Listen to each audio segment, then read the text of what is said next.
기다림도 전략이다. 오늘 매매를 하지 않았다. 조건이 충족되지 않았다. 시장이 애매했다. 마음에 드는 종목이 없었다. 그래서 아무것도 하지 않았다. 그런데 왠지 불안하다. 오늘 하루를 낭비한 것 같다. 저 종목이 오르는 걸 보면서 나만 빠진 것 같아. 뭔가를 해야 할 것 같은 느낌이 자꾸 든다. 그 느낌이 계좌를 망친다.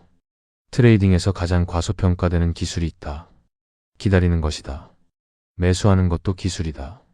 손절하는 것도 기술이다. 하지만 아무것도 하지 않는 것도 기술이다. 오히려 세 가지 중에서 가장 어렵고 가장 중요한 기술일 수 있다. 왜 기다리는 것이 어려운가? 인간은 행동하도록 설계되어 있기 때문이다. 가만히 있으면 뭔가를 놓치는 것 같아. 시장이 움직이는데 나만 서 있는 것 같아. 저 종목이 오르고 있는데 나는 왜 안 들어갔지? 오늘 수익을 낼 수 있었는데 기회를 날린 것 같아. 그 심리가 조건이 충족되지 않은 자리에서 진입하게 만든다. 근거 없는 매매가 시작된다. 전략이 아닌 불안이 매수 버튼을 누른다. 하지 않는 매매가 계좌를 지킨다. 이 말은 소극적인 태도를 말하는 것이 아니다. 조건이 충족됐을 때는 망설임 없이 들어가야 한다. 하지만 조건이 충족되지 않았을 때는 들어가지 않는 것이 최선의 매매다. 손실은 두 가지 방식으로 난다. 잘못된 판단으로 나는 손실이 있고 불필요한 매매로 나는 손실이 있다. 전자는 전략의 문제지만 후자는 기다림의 문제다. 하지 않았으면 나지 않을 손실이었다. 기다림은 수익을 포기하는 것이 아니다. 불필요한 손실을 막는 것이다. 프로 트레이더와 아마추어 트레이더의 차이 중 하나는 매매 횟수다. 아마추어는 매일 매매한다. 시장이 열리면 뭔가를 해야 한다고 느낀다. 조건이 없어도 찾아낸다. 확신이 없어도 들어간다. 프로는 기다린다. 조건이 충족될 때까지, 기회가 명확해질 때까지. 일주일을 기다리기도 하고 한 달을 기다리기도 한다. 그리고 기회가 왔을 때 크게 베팅한다. 매매 횟수가 많다고 수익이 많은 것이 아니다. 좋은 매매를 적게 하는 것이 나쁜 매매를 많이 하는 것보다 낫다. 기다림에는 두 가지 종류가 있다. 첫 번째는 막연한 기다림이다. 언젠가 좋은 기회가 오겠지. 기준도 없고 조건도 없다.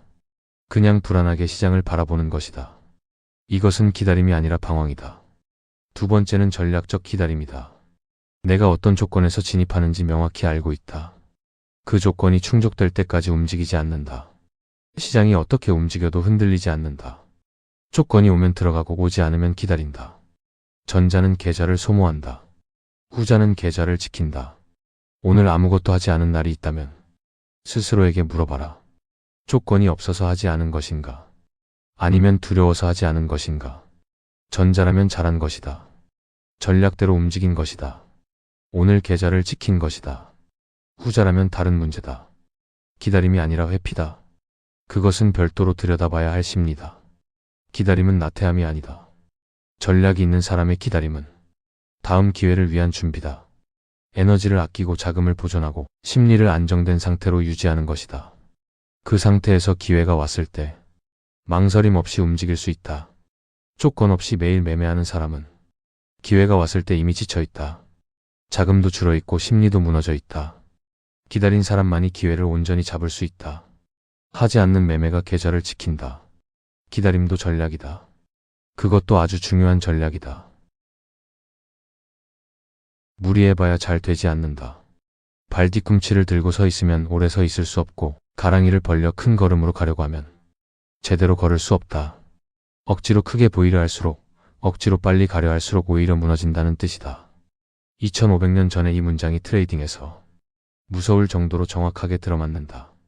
무리함은 어디서 시작되는가? 손실을 인정하지 못하는 순간부터다. 포지션이 마이너스로 돌아섰을 때 두 가지 선택지 앞에 선다. 계획대로 손절하거나 아니면 만회하려 애쓰거나. 만회하려는 마음이 드는 순간 이미 무리가 시작된 것이다. 물을 타고 손절을 미루고 자동 매도를 취소한다. 조금만 더 기다리면 올라올 것 같다는 생각이 판단을 마비시킨다. 노자가 말한 잘하려고 애쓰는 자는 실패한다는 정확히 이 순간을 가리킨다. 왜 애쓸수록 망가지는가? 트레이딩에서 무리함의 본질은 시장을 통제하려는 욕망이다. 시장은 내가 원하는 대로 움직이지 않는다. 그런데 포지션을 들고 있는 순간 그 사실을 잊는다. 내가 맞고 시장이 틀렸다고 생각하기 시작한다. 손절은 패배처럼 느껴지고 버티는 것이 의지처럼 느껴진다. 그런데 실제로는 정반대다. 시장 앞에서 내 판단을 고집하는 것이 오만이고 계획대로 물러나는 것이 지혜다. 노자의 말대로 집착하는 자는 오히려 잃게 된다. 다행히 그날 장이 좋아서 살아나는 경우가 있다. 그런데 그게 더 무서운 일이다. 살아난 건 실력이 아니었으니까. 무리한 베팅이 운 좋게 통했을 때 사람은 그것을 학습한다. 다음에도 같은 방식으로 한다. 그리고 언젠가 장이 받쳐주지 않는 날 한 번에 무너진다. 무리함이 통했던 경험이 오히려 더 큰 손실을 만든다. 그렇다면 무리하지 않는다는 건 무엇인가? 아무것도 하지 않는 것이 아니다. 매수 전에 모든 결정을 미리 내리는 것이다. 진입 가격, 손절 조건, 청산 시간. 이 모든 것을 냉정한 상태에서 정해두는 것이다. 그리고 포지션을 잡은 이후에는 그 결정을 믿고 개입하지 않는 것이다. 이것이 노자가 말하는 무위의 트레이딩이다. 아무것도 하지 않는 게 아니라 필요 이상으로 하지 않는 것, 계획 밖의 행동을 하지 않는 것, 애를 쓰지 않은 매매와 애를 쓴 매매의 차이는 결과에서 드러난다. 계획대로 진입하고 시스템이 작동하도록 둔 매매는 대부분 계획대로 끝난다.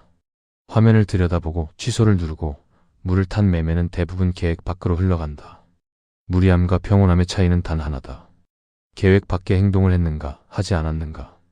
트레이딩에서 가장 어려운 것 중 하나는 아무것도 하지 않는 것이다. 포지션이 마이너스일 때 화면을 보지 않는 것, 손실이 커질 때 손을 대지 않는 것, 만회하고 싶은 마음이 올라올 때 그냥 두는 것. 그것이 의지가 아니라 구조로 해결되어야 하는 이유다. 의지는 감정 앞에서 무너진다. 하지만 구조는 감정이 개입할 틈을 애초에 막는다. 매수 후 HTS를 닫는 것, 자동 청산을 설정해 두는 것, 특정 시간에만 확인하는 것. 이 모든 것이 무리하지 않기 위한 설계다. 노자의 가르침은 2500년 전의 이야기가 아니다. 오늘도 어딘가에서 누군가가 손절 대신 물을 타고 있다. 계획 대신 감정으로 버티고 있다. 시스템 대신 의지로 싸우고 있다. 그리고 그 결과는 언제나 같다. 무리해봐야 잘 되지 않는다. 시장 앞에서 애쓰지 마라. 계획을 세우고 시스템을 만들고 그냥 두어라. 공격보다 방어가 먼저다. 요즘 시장 분위기가 매우 좋다. 어떤 종목을 사도 오르는 것 같다. 공격적으로 들어간 사람이 더 많이 벌고 있다. 리스크를 크게 가져간 사람이 더 큰 수익을 내고 있다. 조심스럽게 매매한 사람은 왠지 손해를 보는 것 같아. 그 느낌이 가장 위험한 신호다. 상승장은 모든 전략을 좋아 보이게 만든다. 어떤 전략이든 수익이 난다. 리스크가 큰 전략은 더 큰 수익을 낸다. 이 환경에서는 전략 간의 우위를 따지기 어렵다. 좋은 전략과 나쁜 전략의 차이가 보이지 않는다. 하지만 진짜 전략의 실력은 하락장에서 드러난다. 기하평균의 특성에 대해 들어본 적이 있을 것이다. 기하평균이 왜 중요한가? 50% 손실을 복구하려면 100% 수익이 필요하다. 30% 손실을 복구하려면 43% 수익이 필요하다. 손실은 수익보다 훨씬 강하게 작동한다. 복잡한 수식을 빼고 핵심만 말하면 이렇다. 오래 살아남아야 더 많은 기회를 맞이할 수 있다. 크게 잃는 순간 기회 자체가 사라진다. 게임에 남아있어야 이길 수 있다. 공격보다 방어가 먼저인 이유가 여기에 있다. 상승장에서 포모가 온다. 저 사람은 저렇게 벌고 있는데 나는 왜 이렇게 조심스럽게 하고 있지? 조금만 더 공격적으로 했으면 더 벌 수 있었는데. 놓친 기회들이 자꾸 눈에 밟힌다. 그 심리가 행동을 바꾼다. 평소보다 비중을 늘린다. 평소라면 들어가지 않을 자리에 들어간다. 손절 기준을 느슨하게 잡는다. 더 공격적인 전략으로 바꾼다. 놓친 기회를 만회하려는 심리가 리스크를 키운다. 그리고 시장이 바뀌는 순간 그 모든 것이 한꺼번에 무너진다. 역사는 반복된다. 상승장에서 가장 공격적으로 베팅한 사람이 하락장에서 가장 크게 잃는다. 포모에 휩쓸려 전략을 바꾼 사람이 가장 먼저 깡통을 맞는다. 시장이 좋을 때 더 벌려고 욕심을 낸 사람이 시장이 나빠졌을 때 폭구조차 못한다. 반면 상승장에서 조금 덜 벌더라도 하락장에서 자산을 지킨 사람은 다음 상승장에서 다시 기회를 잡는다. 게임에서 퇴장하지 않았기 때문이다. 좋은 전략의 기준은 두 가지다. 상승장에서 얼마나 많이 벌었는가, 그리고 하락장에서 얼마나 적게 잃었는가. 전자만 보는 사람은 반쪽짜리 평가를 한다. 진짜 전략의 실력은 후자에서 드러난다. MDD가 낮은 전략이 장기적으로 살아남는다. 샤프 비율이 높은 전략이 복리로 계좌를 키운다. 지금 시장이 좋다면 오히려 점검할 때다. 내 전략이 하락장에서도 버틸 수 있는가?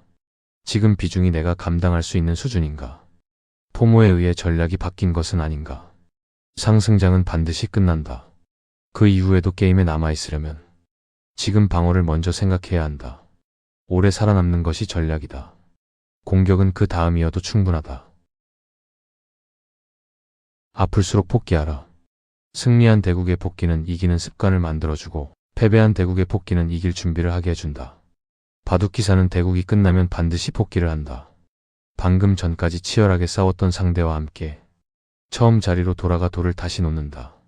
어디서 흐름이 바뀌었는지, 어느 수가 결정적이었는지, 다른 선택을 했다면 어떻게 됐는지 승자도 패자도 함께 들여다본다.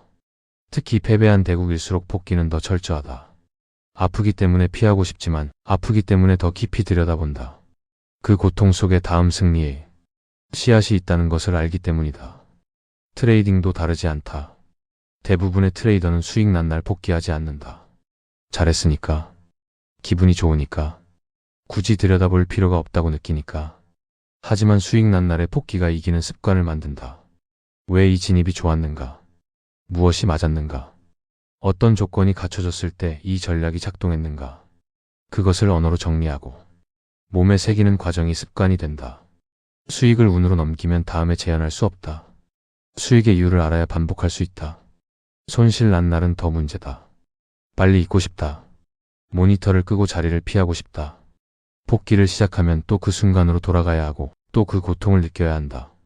내가 왜 그랬는지, 왜 또 같은 실수를 했는지 들여다보는 것이 너무 불편하다. 그래서 대부분은 복귀하지 않는다. 그리고 같은 자리에서 같은 실수를 반복한다. 아플수록 복귀해야 하는 이유가 바로 여기에 있다. 패배한 대국의 복귀는 이길 준비를 하게 해준다. 손실난 매매를 정직하게 들여다보면 패턴이 보인다. 나는 어떤 상황에서 무너지는가? 어느 지점에서 전략을 이탈하는가? 감정이 개입되는 순간이 언제인가? 그것을 반복해서 보다 보면 내가 틀리는 이유가 선명해진다. 틀리는 이유를 알면 구조를 바꿀 수 있다. 구조가 바뀌면 같은 실수가 줄어든다. 그것이 이길 준비다. 복귀 없이는 성장이 없다. 고통을 피하면 같은 고통이 반복된다. 복귀는 자책이 아니다. 많은 트레이더가 복귀를 자책과 혼동한다. 왜 그랬을까? 왜 그때 팔지 못했을까? 왜 또 물탔을까? 그 생각이 고통스러워서 복귀 자체를 피한다. 하지만 복귀는 나를 탓하는 시간이 아니다. 나를 이해하는 시간이다. 그 순간 나는 왜 그런 선택을 했는가? 어떤 감정이 작동했는가? 어떤 구조가 없었기 때문에 무너졌는가? 판사가 아닌 관찰자의 시선으로 들여다보는 것이다. 자책은 에너지를 소모한다. 복귀는 에너지를 만든다. 오늘 매매가 아팠다면 오늘 복귀하라. 기억이 생생할 때 적어라. 어떤 조건에서 진입했는가? 진입 후 무엇을 느꼈는가? 어느 순간 전략을 이탈했는가? 청사는 왜 그 타이밍이었는가? 다음에 같은 상황이 오면 무엇을 다르게 할 것인가? 그 기록이 쌓이면 나만의 패턴이 보인다. 나만의 약점이 보인다. 그리고 나만의 강점도 보인다. 아플수록 복귀하라. 승리한 매매는 이기는 습관을 만들고 패배한 매매는 이길 준비를 하게 한다. 복귀를 피하는 트레이더는 제자리를 맴돈다. 복귀를 반복하는 트레이더는 조금씩 앞으로 나아간다. 바둑판 위의 고수들이 수십 년을 복귀하는 이유가 있다. 시장 앞에 선 트레이더도 마찬가지다. 틀렸다는 신호를 무시할 때 일어나는 일. 시장은 말하고 있었다. 주가가 예상과 반대로 움직이기 시작했다. 거래량이 줄었다. 섹터 전체가 힘을 잃었다. 외국인이 팔기 시작했다. 하나씩 조용히 그러나 분명하게 신호를 보내고 있었다. 그런데 나는 보지 않았다. 아니, 정확히는 보고도 무시했다. 왜 인간은 틀렸다는 신호를 무시하는가? 첫 번째는 확증 편향이다. 사람은 자신이 믿고 싶은 것을 지지하는, 정보만 받아들이는 경향이 있다. 매수를 결정한 순간부터 내는 그 결정을 지지하는 정보를 찾기 시작한다. 주가가 빠져도 일시적 조정으로 해석한다. 악재가 나와도 이미 반영된 것이라고 생각한다. 거래량이 줄어도 곧 터질 것이라고 기다린다. 시장이 틀렸다고 말하는데 내 뇌는 맞다는 증거만 찾고 있다. 두 번째는 매몰 비용이다. 이미 투자한 돈, 이미 투자한 시간, 이미 투자한 감정. 그것들이 아까워서 빠져나오지 못한다. 손절하면 그 모든 것이 사라지는 것 같은 느낌. 하지만 매물 비용은 이미 사라진 것이다. 지금 이 순간의 결정에 과거의 비용은 아무런 영향을 주어서는 안 된다. 시장은 내가 얼마에 샀는지 모른다. 관심도 없다. 세 번째는 인정의 고통이다. 내가 틀렸다는 것을 인정하는 순간 자존심이 무너진다. 특히 누군가에게 이 종목이 좋다고 말했거나 확신에 차서 큰 비중을 들어갔다면 더욱 그렇다. 틀렸음을 인정하는 것이 손실 자체보다 더 아프게 느껴진다. 그래서 무시한다. 신호를 보지 않는 쪽을 선택한다. 그리고 나서 일어나는 일은 항상 같다. 처음엔 마이너스 3%였다. 불편하지만 견딜 수 있는 숫자였다. 조금만 기다리면 돌아올 거라고 생각했다. 그 사이 신호는 계속 왔다. 주가는 계속 빠졌다. 마이너스 3%가 마이너스 7%가 됐다. 이제 손절하기엔 너무 아프다. 본전 생각이 난다. 여기서 팔면 너무 억울하다. 조금만 더 기다리기로 한다. 마이너스 7%가 마이너스 15%가 됐다. 이제 패닉이 온다. 뭔가 잘못됐다는 것을 안다. 하지만 이미 너무 깊이 들어왔다. 던져야 하나 기다려야 하나. 판단이 흐려진다. 결국 감당할 수 없는 숫자 앞에서 던진다. 처음 신호를 받았을 때 팔았다면 마이너스 3%였을 손실이 마이너스 15%, 마이너스 20%가 돼 있다. 작은 신호를 무시한 대가다. 신호를 받아들이는 트레이더가 되려면 무엇이 필요한가? 첫째, 진입 전에 틀렸을 때의 기준을 정해 놓아야 한다. 이 가격 아래로 내려가면 내 판단이 틀린 것이다. 이 거래량이 나오면 흐름이 바뀐 것이다. 미리 정해 놓은 기준은 감정이 개입할 여지를 줄인다. 기준이 없으면 신호가 와도 해석이 달라진다. 둘째, 포지션을 가진 상태에서의 판단을 의심해야 한다. 매수 후에 나는 객관적이지 않다. 포지션이 관점을 바꾼다. 같은 뉴스도 매수 전과 매수 후에 다르게 읽힌다. 그것을 알고 있어야 신호를 더 정직하게 볼 수 있다. 셋째, 틀렸음을 인정하는 연습을 반복해야 한다. 처음엔 아프다. 두 번째도 아프다. 하지만 반복하다 보면 틀렸음을 인정하는 것이 손실을 키우는 것보다 훨씬 덜 아프다는 것을 몸으로 알게 된다. 그 경험이 쌓이면 신호에 더 빠르게 반응할 수 있다. 시장은 항상 말하고 있다. 내가 틀렸다는 신호를 무시하는 것은 시장의 말을 듣지 않겠다는 선언이다. 시장은 그 선언에 반응하지 않는다. 그냥 움직인다. 그리고 그 대가는 언제나 내가 치른다. 신호가 왔을 때 인정하는 트레이더는 작게 잃는다. 신호를 무시하는 트레이더는 크게 잃는다. 틀렸다는 신호가 왔을 때 그것을 받아들이는 것이 가장 용기 있는 매매다. 거래 대금이냐 상승률이냐. 시장에서 대장주를 찾는 방법은 사람마다 다르다. 어떤 사람은 상승률을 본다. 오늘 가장 많이 오른 종목이 대장이라고 말한다. 어떤 사람은 거래 대금을 본다.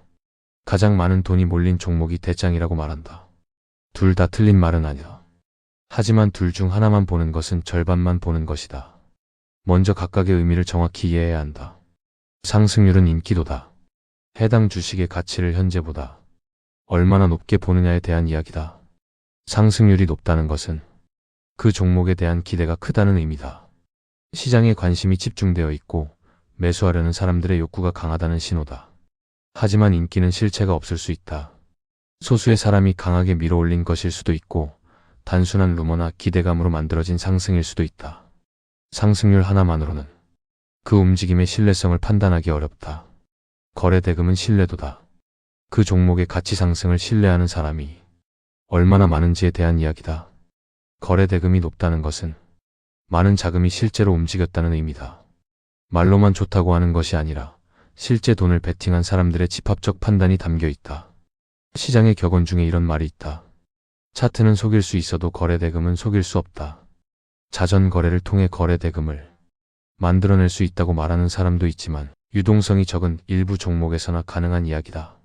설령 가능하더라도 거래세와 수수료를 감안하면 세력의 입장에서 수지타산이 맞지 않는다.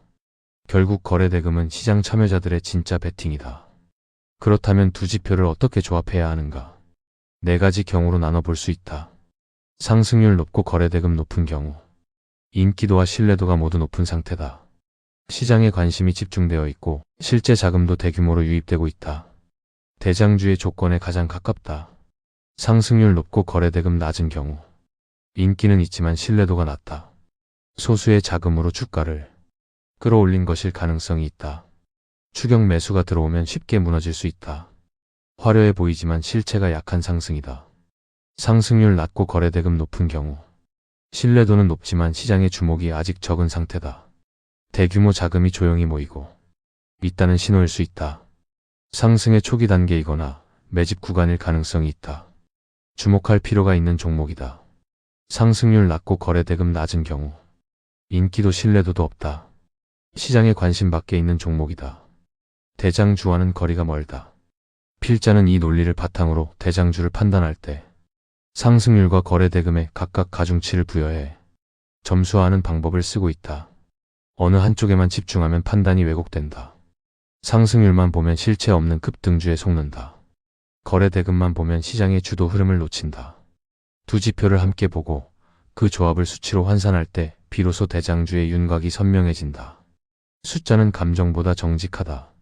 대장주를 느낌으로 판단하는 사람은 매번 다른 결론을 낸다. 수치로 판단하는 사람은 같은 기준으로 반복할 수 있다. 기억하라. 반복할 수 있는 기준만이 전략이 된다. 왜 항상 같은 자리에서 같은 방식으로 무너지는가? 한 번은 실수다. 두 번은 부주의다. 세 번째부터는 질문을 바꿔야 한다. 왜 나는 또 여기서 무너졌는가가 아니라 왜 나는 항상 여기서 무너지는가? 같은 자리가 있다. 수익이 나기 시작할 때, 손실이 조금씩 커질 때, 시장이 예상과 다르게 움직일 때, 누군가 확신에 찬 말을 할 때, 그 자리에서 나는 늘 같은 방식으로 반응한다. 더 들어가거나 버티거나 던지거나 매번 다른 결심을 했는데 결과는 매번 같다. 이건 의지의 문제가 아니다. 의지가 약한 사람이 반복하는 게 아니다. 오히려 의지가 강할수록 더 깊이 무너지는 경우가 많다. 버텨보려는 의지, 만회하려는 의지, 이번엔 다르게 해보려는 의지. 그 의지들이 같은 자리에서 같은 방식으로 작동한다. 뇌는 경험을 기억하는 게 아니다. 반응 패턴을 기억한다. 같은 자극이 오면 같은 회로가 켜진다. 심박수가 올라가고 판단이 흐려지고 손이 먼저 움직인다. 그 순간에 이번엔 다르게를 결심해도 이미 늦다. 회로는 결심보다 빠르다. 그러니까 문제는 그 순간이 아니다. 그 순간이 오기 전에 무엇을 설계해놨는가의 문제다. 환경이 바뀌지 않으면, 자극이 바뀌지 않으면 반응은 바뀌지 않는다. 같은 자리에서 무너지는 사람은 나쁜 트레이더가 아니다. 구조를 바꾸지 않은 트레이더다. 질문을 다시 해보자. 나는 어떤 자리에서 무너지는가? 그 자리에서 나는 무엇을 느끼는가? 그 느낌이 오기 전에 나는 무엇을 할 수 있는가? 의지로 버티려 하지 말고 구조로 막아라.